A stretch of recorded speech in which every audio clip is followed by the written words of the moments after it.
The $80 steak that made me angry. The first time I watched a steakhouse charge $80 for one steak, I sat there with a straight face and one very uncharitable thought. My pan at home could do better. Then the chef, without even looking impressed by my attitude, said, "What you cook at home is usually better than what people order in places like this. They just don't know why." That was the knife in the chest. I ordered another round in my head. Hold me to it, because by the end of this, you'll know exactly why that sentence is true, and you'll know the one strange trick that changed the way I cook steak forever. Before the pan, before the grill, the steak goes into hot water. Not boiling, not a bath that turns meat gray and timid. Hot water, controlled water. A shock that does something most people never think to do. And yes, they're going to hate me for saying it this bluntly. The difference between a steakhouse steak and a disappointing home steak is usually not the cow. It is the sequence. What I learned behind the counter. I did not learn this from a trendy video, and I did not learn it from somebody who cooked 3 steaks and decided they were a philosopher. I learned it from people who cooked all night, every night, for guests who expected perfection and would send a plate back over a single mistake. That kind of kitchen strips away nonsense fast. If a method survives there, it is not surviving because it is glamorous. It is surviving because it works. The hot water trick is not magic. It is leverage. It solves one of the oldest problems in steak cooking. The outside wants to brown before the inside is ready. So home cooks do one of 2 stupid things. They crank the heat until the crust burns while the center stays cold, or they cook gently until the center is done and end up with a pale, sad exterior. That's the trap. Hot water changes the starting line. It nudges the steak closer to even temperature before it ever touches the pan. That means less time fighting the temperature gap, more time building flavor, and less risk of overcooking the outside while waiting for the inside to catch up. And before you ask the obvious question, yes, there is a right way to do it and a wrong way to do it. The wrong way ruins texture. The right way gives you a steak that cooks faster, more evenly, and with a better crust than most people think is possible at home. Here is the full method, because the water trick only works when it hangs off the rest of the system. Method 1. Start with the right cut. People love to argue about technique while buying the wrong steak. That's the upside down part. A bad cut does not become great because you learned a new trick. The trick can only help a steak with enough fat, enough structure, and enough forgiveness to benefit from precision. Choose a steak with some thickness. About 1 1/4 to 1 1/2 inches is the sweet spot for most home cooks. Too thin and the hot water step gives you no room to work. Too thick, and the surface can brown before the center responds. Ribeye is the easiest crowd pleaser. Strip steak is cleaner and a little firmer. Tenderloin is forgiving but less flavorful. If you want the steakhouse effect, go with a cut that has visible marbling. Fat is not decoration, it is insurance. Never try to rescue a flimsy bargain steak with heroics. Technique can refine. It cannot invent. #Method 2. Salt it before you think you should. Most people salt steak too late. They do it as an afterthought right before the pan because they think seasoning is a last-minute gesture. It is not. Salt needs time to do 2 jobs. First, it seasons deeper than the surface. Second, it changes the surface proteins so the steak dries more cleanly, which helps browning later. That is the part people miss. Salt is not just taste. Salt is structure. If you have time, salt the steak well ahead of cooking, ideally at least 40 minutes and up to overnight in the refrigerator. If you do that overnight, leave it uncovered so the surface dries. That dryness is gold. If you are doing the hot water method and cooking immediately, salt before the water step, not after. That way the seasoning has already begun to work while the steak warms. Do not drown it in salt like you are punishing it. Season it like you mean it. #Method 3. Use hot water, not boiling water. Here is the trick. Bring water to hot, not violent. You want enough heat to start bringing the steak up in temperature without cooking it like soup. Think hot tap water range to slightly hotter, depending on your setup. The goal is a warm, controlled bath that reduces the temperature gap between the center and the surface. Put the steak in a sealed bag if you want the cleanest result. If you do not have one, a waterproof container or a carefully managed shallow bath can work, but the sealed method is cleaner and safer for the texture. The steak should never be soaked until it loses its shape or flavor. It is not being boiled. It is being preconditioned. Let it sit briefly, not forever, just long enough to take the edge off the cold. The steak should feel less refrigerator chilled, not cooked. That matters. Why this works: when the center starts less icy, the pan needs less time to drag the middle up to target. Less time in the pan means less overcooked outer band, which means more juicy meat, more even color, and a better crust. Get this wrong and no refinement will save you. Method 4.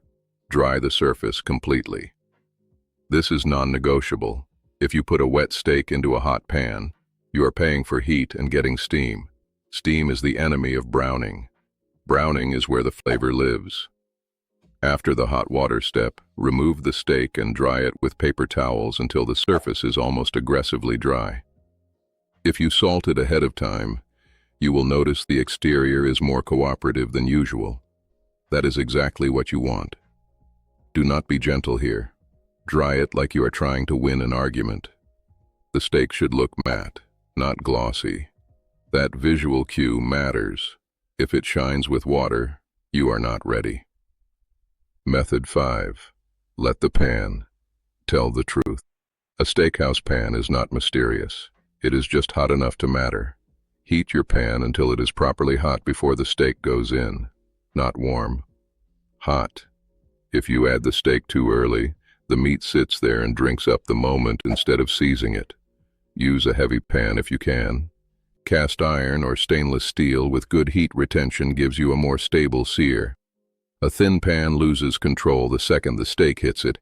Here is the rule: the steak should hiss when it enters. Not timidly, confidently.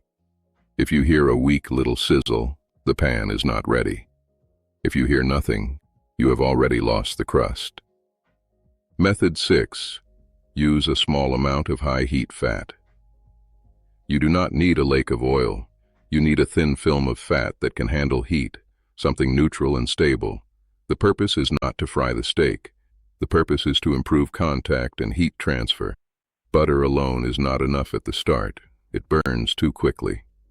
That smoky, nutty aroma is lovely later, but if you start there, you will scorch the pan before the steak earns it. A thin coat of high-heat oil is the right move.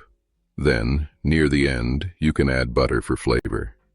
That is the sequence. Always the sequence. Method 7. Press less, flip once, and stop fidgeting. This is where a lot of home cooks embarrass themselves. They poke the steak. They press it. They flip it again and again like it owes them money. They do all this because they are nervous and because they think movement equals control.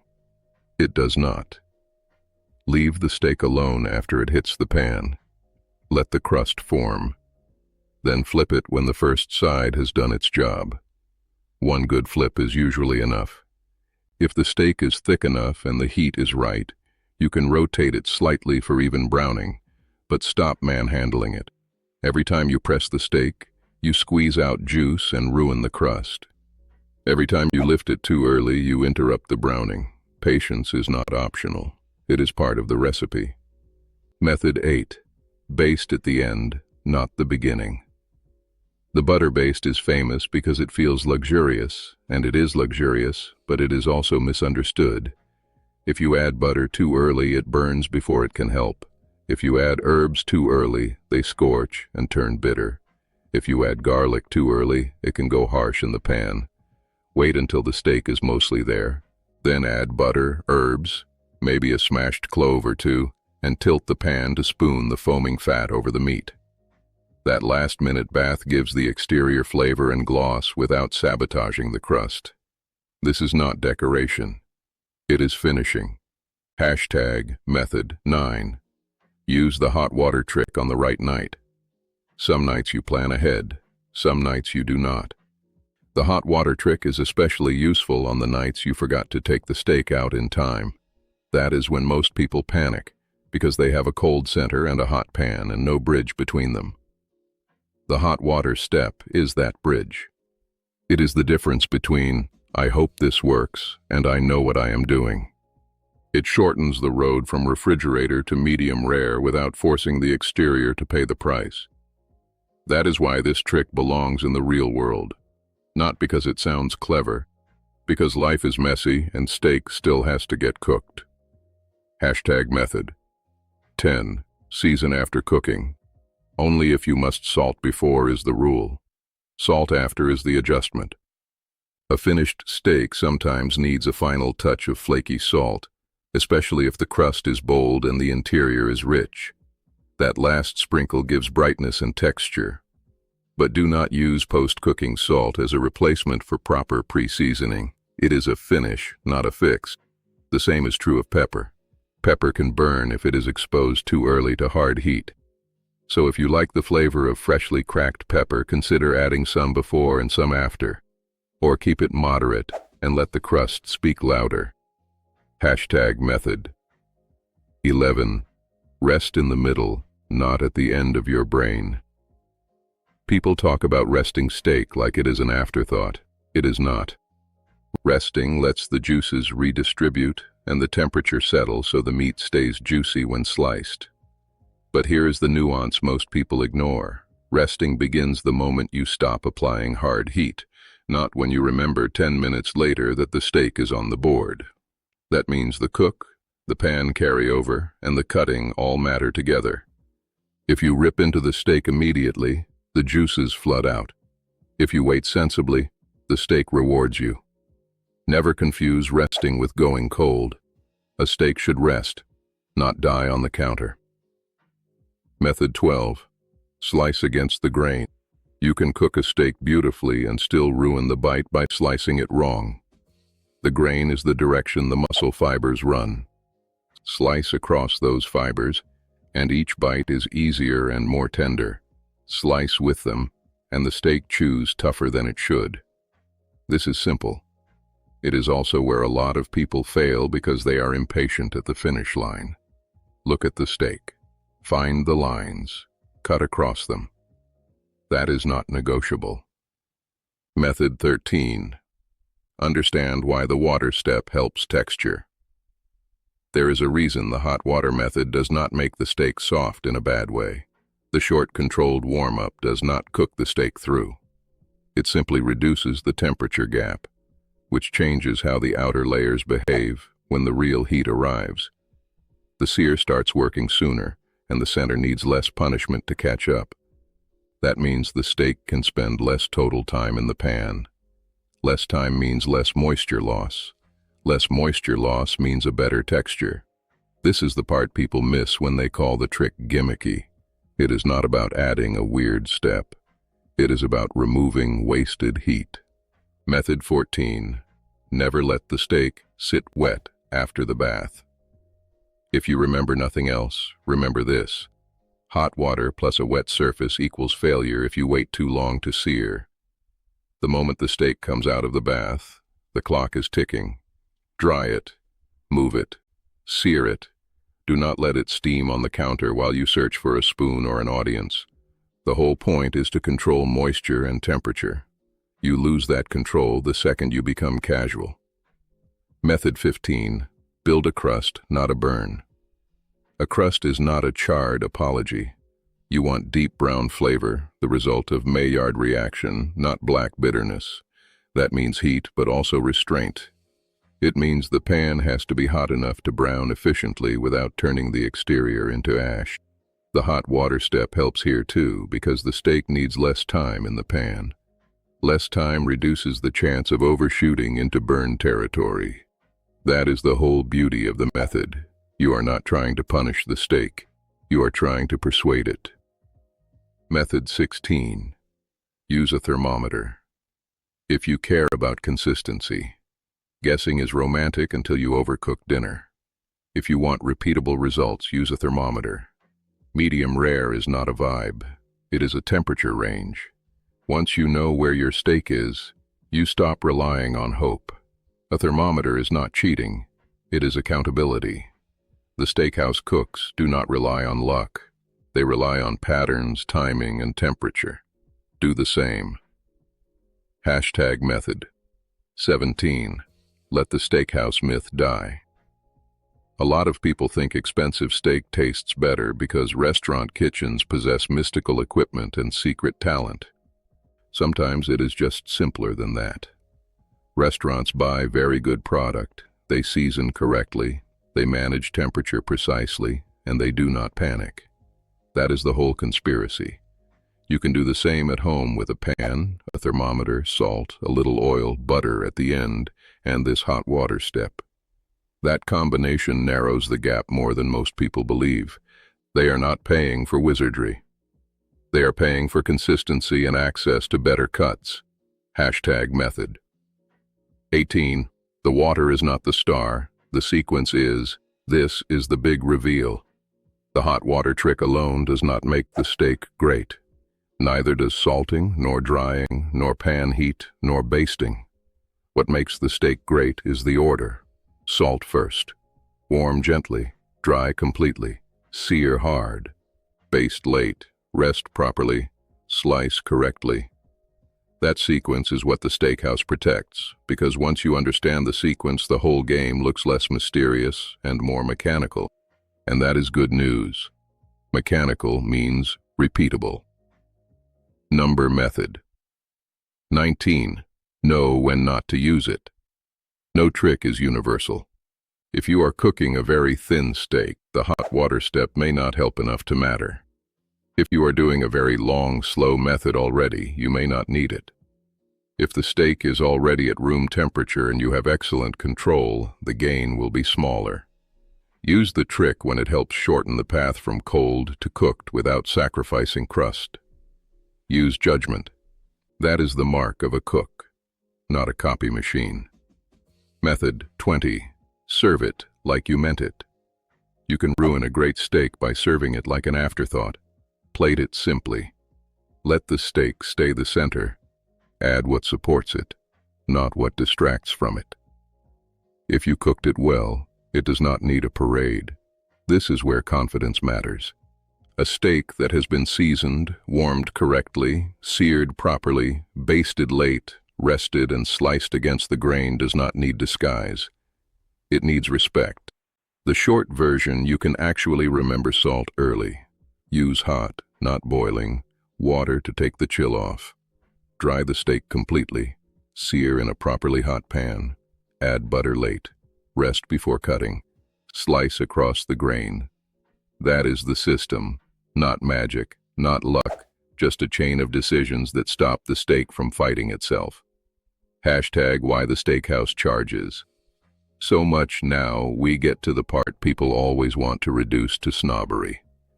You are not paying for the basic act of cooking beef.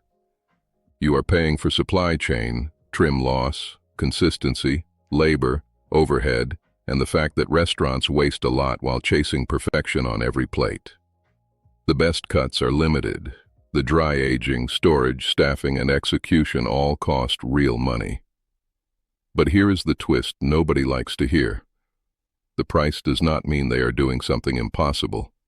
It means they are doing simple things very well, over and over, with expensive ingredients and a room full of people watching. At home, if you buy a good steak and manage the sequence, you can get shockingly close. Sometimes better. Often better if the restaurant is coasting on reputation. That is why the chef's line hits so hard. What you cook at home is often better because you are not trying to feed 30 tables at once. You can give one steak your full attention.